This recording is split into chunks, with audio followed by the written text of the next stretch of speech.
小米，三高控制不好，竟然跟打呼有关？没错，打呼会造成身体慢性缺氧，影响三高控制哦。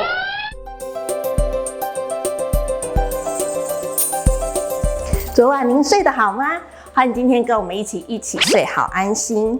那我们今天很高兴邀请到马偕医院的沈广轩医师。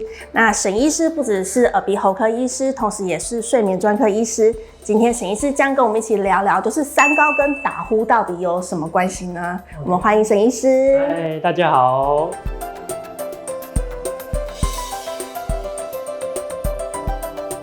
根据统计大概1/5的成年人在睡眠的时候会有打呼的情况发生。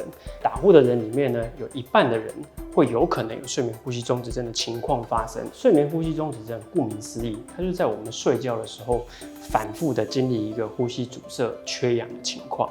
那这个缺氧的情况，经年累月会累积身体里面的自由基越来越多。那自由基越来越多，会造成我们血管粥状硬化以及斑块的产生，久了会让我们血管失去弹性，那就造成所谓的高血压，甚至是高血脂，甚至导致过多的脂肪累积，产生糖尿病的可能性。那这就是睡眠呼吸中止症跟三高的关系。其实三高有一部分的原因是来自于睡眠呼吸中止症的关系。有的患者他跟没有的患者比起来，他其实有多了50%的几率有高血压的情况。那也有70%以上的患者有可能会经历到心肌梗塞，甚至是中风的可能性。这几个疾病其实反而跟缺氧就没有办法直接连贯在一起，可是其实它的相关性是蛮密切的。所以因此在我们有三高的病人身上，我们还是要去看看说他在睡眠的情况以及睡眠的这个检查上面是不是也有睡眠呼吸中止症的发生。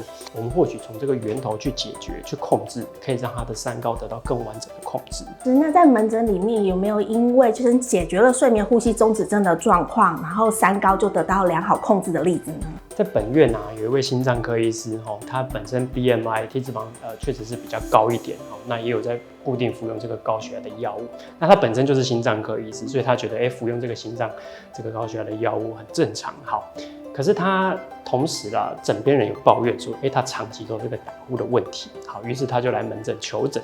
确实，在经过我们居家睡眠检测之后呢，发现他有这个重度睡眠呼吸中止症的情况 ，maybe 已经持续了好几年的时间了。有时候开车大概开半个小时就会有昏昏欲睡的感觉。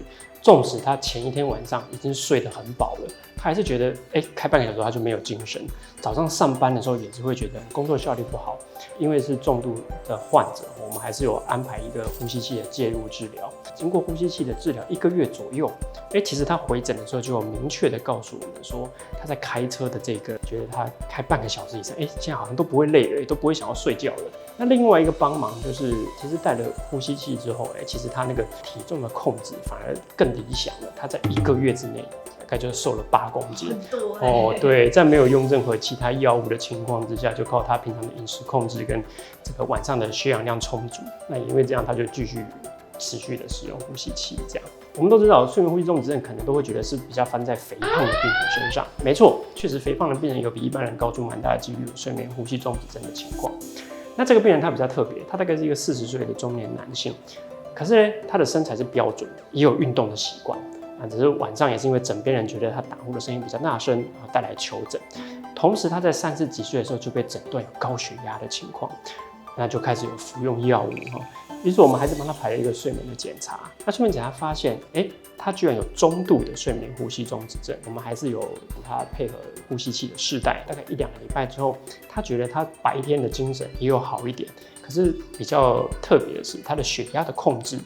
因为他的血压控制一直以来，他也不是很习惯一直吃药，因为他觉得他还很年轻，很抗拒吃药这件事情。他戴完这2个礼拜之后，他发现他血压的控制，就算不吃药，也比较稳定一点，没有像以前一样都比较高了。他的呼吸改善了，血压也有获得蛮明显的控制。所以其实打呼这件事情不仅仅是在脑人的声音上面，其实它跟我们身体其他的这些关联性的病灶，也都有一定程度的相关性。